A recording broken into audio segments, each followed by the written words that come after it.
Subscribe to our YouTube channel and don't forget to press the bell icon to get all the latest updates. इस वक्त हम बैठे हैं इलियास खोपेकर के घर में रत्नागिरी में। इनके घर में पिछले 15 से 20 दिनों के अंदर 6-7 कोविड रिलेटेड मौतें हो चुकी हैं और हर डेथ के पीछे वही कहानी। किसी को बेड नहीं मिला, किसी को ट्रीटमेंट नहीं मिला, किसी को एम्बुलेंस टाइम पे नहीं आई एंड फाइनली दे सकम टू कोविड।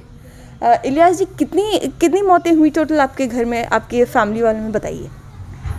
पिछले 20-25 दिन पहले एक हमारे लड़के के ससुराल के 6 लोग इंतकाल हुए। हाँ।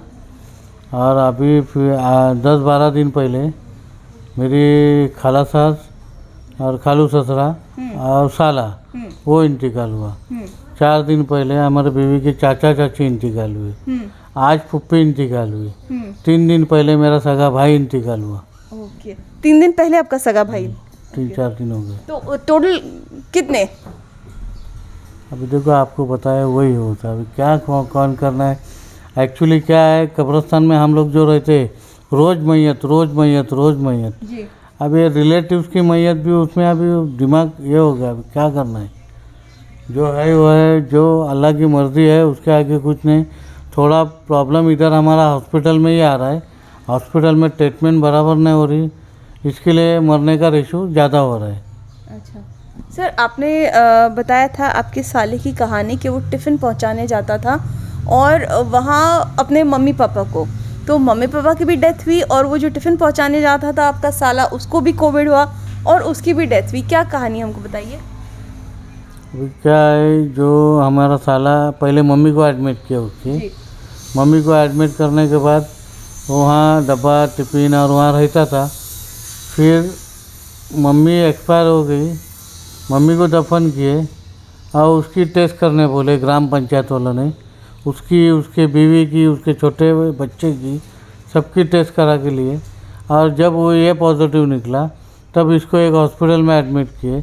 बेड किधर ही नहीं मिल रहा था, तब एक शिवगन हॉस्पिटल, साई हॉस्पिटल में एडमिट किए। वहाँ तो रिकवर नहीं हुआ।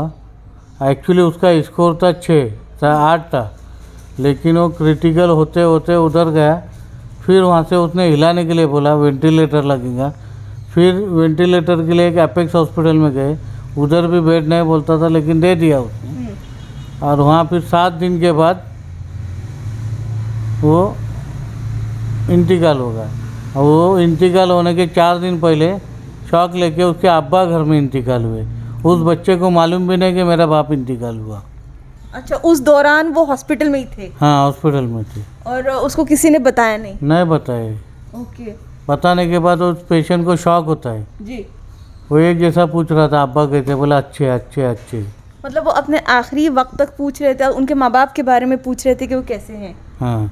माँ की डेथ हो चुकी थी? माँ की डेथ हो गई थी, वो उस टाइम पे था। माँ इंतकाल हुई उसको मालूम था। हाँ। लेकिन अब्बा इंतकाल हुए उसको मालूम नहीं था। नहीं, पर वो इसी आस में था कि अब्बा शायद उसके ठीक होंगे। हाँ, वो वही बोल रहा था अब्बा की तबीयत कैसी है। हम वही बोल रहे थे अब्बा की तबीयत अच्छी है, तू टेंशन मत ले। मेरे बच्चे कैसे है, बच्चे लोग कैसे है? बोला सब अच्छे। बच्चे लोग भी, बीवी के सबके टेस्ट करा के लिए, वो भी अल्हम्दुलिल्लाह अभी अच्छे है। अच्छा, कितने बच्चे उनको? 2 बच्चे, छोटे। ओके, कितने साल के? रहेंगे 6-7 साल के। ओके। तो सर, आपने बताया कि उनको भी हॉस्पिटल टू हॉस्पिटल ऐसे दर भटकना पड़ा, वो क्यों? कितने हॉस्पिटल घूमे? फिलहाल तो 2 हॉस्पिटल घूमे, तीसरे हॉस्पिटल में ले जा रहे थे और एम्बुलेंस में डेथ हो गई। अच्छा, उनके एम्बुलेंस में ही डेथ हो गई? हाँ, वो हॉस्पिटल वेंटी पे से निकाले, आईसीयू एम्बुलेंस में डाले, दूसरा हॉस्पिटल में, सिविल हॉस्पिटल में ले जाने के लिए। एक्चुअली कोल्हापुर ले जा रहे थे उसको। हाँ। लेकिन इतना क्रिटिकल हो गया कि वो आधे घंटे में एम्बुलेंस में बाईपैक वो वेंटी से निकाल के दूसरे वेंटी पे डालने तक इंतकाल हो गया। अच्छा, तो इनके साले की डेथ एम्बुलेंस में हुई, तो यहाँ से रत्नागिरी में आपको बेड नहीं मिला। सिविल हॉस्पिटल जो यहाँ का सरकारी अस्पताल है, वहाँ उनको बेड नहीं मिला, और उसके बाद एक प्राइवेट हॉस्पिटल में, वो भी कैजुअलिटी वार्ड में उनको लिया, राइट? नहीं, ये मेरे भाई को कैजुअलिटी में लेके गए थे। अच्छा, तो इनको कैसे एडमिट किया? हॉस्पिटल में एडमिट किया था मैं। अच्छा, आप बता रहे थे उनको बेड नहीं था वहाँ पे, फिर भी एडमिट किए, वो कैसे? फिर भी उन्होंने फिर एक बेड एक्स्ट्रा लगा के वेंटी लगाया है, हाँ बोला उसने। 6-7 दिन उधर निकाला उसने, हाँ लेकिन वो हॉस्पिटल में डॉक्टर ये नहीं बोल रहे। उसने एक्चुअली उसको हम लोग ने पूछे, बिल जब उसने मुझे दिया 1,90,000 का, जी और सिर्फ मेडिसिन 1,24,000 का दिया। मैं डॉक्टर को पूछा, ये पेशेंट को लाए थे जब 8 स्कोर था, अभी उसका स्कोर हुआ 24, तूने 1,24,000 का मेडिसिन सब दिया है, जी तब इसको इसमें 5% भी फर्क नहीं, उल्टा क्रिटिकल हुआ। वजह क्या बोला? तो कुछ बोला नहीं उसने। फिर वो दमदाटी करने के लिए पुलिस बुलाता, ये बुलाता। मैं बोला ठीक है भाई, पुलिस तू मत बुला, मैं बुलाता पुलिस, और होने पंचनामा। ऐसा हो गया। फिर लास्ट में उसने थोड़ा बिल में 50,000 कम किया उसने। लेकिन तब तक साला जिंदा था आपका? जिंदा था तो उसके बाद आपने उसको वहाँ से हिलाया कोल्हापुर ले जाने के लिए? जब इतना पैसा डाल के उसको कुछ फर्क नहीं पड़ रहा है, हाँ और डॉक्टर भी कुछ बोलता है नहीं, तो हम लोग ने डिसीजन लिए भाई कार्डियक एम्बुलेंस जिसमें वेंटी डॉक्टर अवेलेबल है, हाँ उसमें डाल के उसको कोल्हापुर शिफ्ट करें और देखे। लेकिन वो क्या है, आखिरी वक्त था उसका, बाईपैक वेंटी पे से निकाल के दूसरे वेंटी जोड़ने तक वो दम तोड़ दिया उसने। ओके। तो एक बात बताइए, डॉक्टर्स ने आपको वहाँ पे एडवाइस किया था कि इनको दूसरे हॉस्पिटल शिफ्ट करो, या हाँ। डिसीजन आपका था? डॉक्टर ने एडवाइस दिया था। अच्छा, डॉक्टर ने कहा उनको हिलाने, ये जानते हुए कि भी वो सीरियस है, अगर वेंटी से हटाएंगे उनकी डेथ हो सकती है? वो डॉक्टर लोग का अभी कैसा है, यहाँ का ये हो गया है, पेशेंट जब अपने हॉस्पिटल में मरने के इस पे आता है, पहले सब पैसा निकाल के होता है, मरने के इस पे आता है, तब उसको बोलते हैं रिलेटिव्स को, ये होने वाला नहीं, इसको ले जाओ यहाँ से। हाँ रिलेटिव्स करेंगे क्या? उसके पास कोई ऑप्शन ही नहीं रहता है। अच्छा, उसके बाद मुझे बताइए, जब उनको कोल्हापुर लेके जा रहे थे तब उनकी डेथ हुई आप बता रहे थे, तो एम्बुलेंस आपको, कार्डियक एम्बुलेंस आपको इजीली अवेलेबल हुई? हाँ, वो कैसा है, थोड़ा मेरे ताल्लुकात एम्बुलेंस वाले से अच्छे है, इसके लिए अवेलेबल हो गई। और कैसा रहता है उनमें क्या, बाकी अदर लोग का बहुत दिक्कत होती, इसके लिए हम लोग ने खुद, या अभी शकील भाई, मैं, या हमारे मूसा का जी, हमारे यूनिक फाउंडेशन बोल के है, उसमें से हम लोग ने एक गाड़ी खरीद के उसको एम्बुलेंस बना के हमने कोविड टेस्टिंग का जो यह है सेंटर, उनको दे दिए, यानी पेशेंट को लाने ले जाने के लिए फ्री ऑफ कॉस्ट। गवर्नमेंट की एम्बुलेंस अवेलेबल नहीं होती, तो हम लोग ने एक वैन लिए खरीद के और उसको तैयार करके उसको एम्बुलेंस बना के दे दी। तो उसी में लेके गए थे आप? हाँ, उसी में लेके गए थे? नहीं, वो ऐसी एम्बुलेंस है। अच्छा, लेकिन कार्डियक एम्बुलेंस में मैं लेके आया था उनको। अच्छा, लेकिन वो तो निकलती एम्बुलेंस में उन्होंने दम तोड़ दिया? एम्बुलेंस में दम तोड़ दिया। वैसा ही हम लोग को तसल्ली नहीं हुई, रत्नागिरी के सिविल हॉस्पिटल में लेके गए, बेड तो नहीं था, लेकिन डॉक्टर आया, एम्बुलेंस में चेक किए, ऑफ हुए रहता वो। ओके। उसके बाद आपके भाई बीमार पड़े, जिनकी डेथ अभी 2 दिन पहले हुई ना? बराबर। तो उनकी क्या हालात थे? उनको भी 2-3 दिन होम आइसोलेशन लिया हुआ था। उसका ओटो बिटू सब फर्स्ट क्लास था। रात में उसकी तबीयत खराब हो गई, तब मैं वैसे ही 4 बजे उसको लेकर हॉस्पिटल में पहुंचा। हॉस्पिटल में पहुंचने के बाद जो बेड तो अवेलेबल नहीं था वहाँ पर, लेकिन डॉक्टर ने बोले फिलहाल ट्रीटमेंट चालू करते। ट्रीटमेंट उन्होंने चालू किए, 2 घंटे में ऑफ हो गया वो। अच्छा, तो जब उनका सीटी स्कैन स्कोर आया, उनको डॉक्टर ने होम आइसोलेशन एडवाइस किया, लेकिन उसके बाद उनकी हालत सीरियस हो गई और उनको बेड मिल गया था? बेड कैजुअलिटी में रखे ना। अच्छा, हाँ, बेड नहीं मिला तो कैजुअलिटी में जैसा खाली होएगा वैसा ले लेंगे बोले, लेकिन उसके पहले ही ऑफ हो गए वो। अच्छा सर, आप let me interrupt him in between. Elias over here does a lot of work, social work around in Ratnagiri. पिछले 2 साल से ये कोविड पेशेंट्स को हॉस्पिटल पहुंचाना, एम्बुलेंस, जैसे अभी आपने सुना कि इनके जो ग्रुप ने खुद ने पैसे पुल इन करके एक वैन खरीदी, क्योंकि सरकारी एम्बुलेंसेस अवेलेबल नहीं रहते।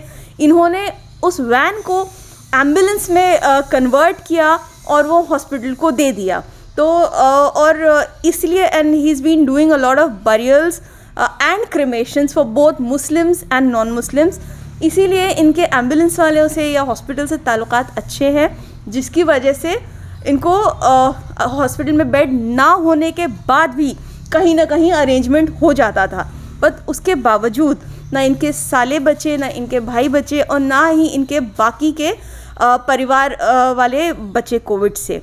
अच्छा सर, आप मुझे बता रहे थे कि ये रोज़ की कहानी है कि डॉक्टर्स के हाथ पैर जोड़ने पड़ते हैं तब जाके कुछ होता है, वो क्यों? अभी यहाँ पर नॉर्मल O2 के बेड फिलहाल किधर भी अरेंज होते हैं, वो इजीली नहीं होते लेकिन हो जाते। लेकिन वेंटिलेटर जब आता है तब हर हॉस्पिटल, अभी रत्नागिरी में 3 हॉस्पिटल है, एक अपेक्स हॉस्पिटल, एक परकार हॉस्पिटल और एक रत्नागिरी सिविल हॉस्पिटल, जहाँ पर वेंटिलेटर के बेड है। लोग क्या चाहते हैं, भाई मेरा ये प्राइवेट में होता है तो ठीक है, मेरा आदमी प्राइवेट में एडमिट करेंगे, जो पैसा जाएंगे लेकिन आदमी बचेंगे, हर घर वाला चाहता। लेकिन जब प्राइवेट में जाते तब वेंटिलेटर के बेड लिमिटेड अवेलेबल है। परकर हॉस्पिटल में 13 बेड का ICU है, अपना अपेक्स हॉस्पिटल में 7 बेड का वेंटिलेटर का ICU है। तो उतने रत्नागिरी जिले में पुरता है नहीं। और है सिविल हॉस्पिटल में, सिविल हॉस्पिटल में है, रत्नागिरी सिविल हॉस्पिटल में वेंटिलेटर के बेड है, लेकिन उधर डॉक्टर प्रॉपर नहीं। जब वेंटी पे पेशेंट जाता है तब उसकी मैयत ही बाहर नहीं। रत्नागिरी सिविल हॉस्पिटल में जब वेंटी पे पेशेंट गया तब उसकी मैयत ही बाहर नहीं। हम नज़दीक से देख रहे, क्यों 2 साल से हम लोग पेशेंट के साथ में खेल रहे, जा रहे आ रहे। गए साल मैं खुद 50 मैयत लगाने के बाद मैं खुद पॉजिटिव हुआ था जी। मेरा स्कोर 26 था, डॉक्टर ने नो गारंटी दिया था, लेकिन बचाने वाला ऊपर वाला है, लोगों की दुआ है, वो काम आई। और इस साल हम लोग और इससे हम लोग काम कर रहे, कब्रस्तान बोलो, हॉस्पिटल बोलो। Okay, so that was Ilyas. He was saying कि इनकी खुद की फैमिली में इतनी सारी डेथ्स हुई हैं और ये रोज़ाना कोविड बॉडीज़ दफनाते भी हैं और शमशान में भी क्रियाक्रम करते हैं। And this is the tragedy with such people over here who work for others. He himself has been suffering a lot since last 1 month. This is just one family. ऐसे यहाँ पे रत्नागिरी में बहुत सारी फैमिलीज़ है, बहुत सारी कहानियाँ हैं जो इनकी कहानी से शायद इतनी अलग नहीं होंगी। हर घर में यही है, हर घर में कोविड पेशेंट्स है, हर घर में ये देखा गया है कि बेड्स नहीं मिल रहे हैं, एम्बुलेंसेस नहीं मिल रहे, दवाइयाँ नहीं मिल रही है। बेड मिलने के बाद भी पेशेंट रिकवर नहीं कर पाता। It's just the same story all over. With Shiva Devnath, this is Nazia Sayed for Mojo Story, Ratnagiri. It's great to see you here. Thank you for watching our work. If you haven't subscribed yet, don't forget to click the bell icon and subscribe to Mojo Story and support independent, robust journalism.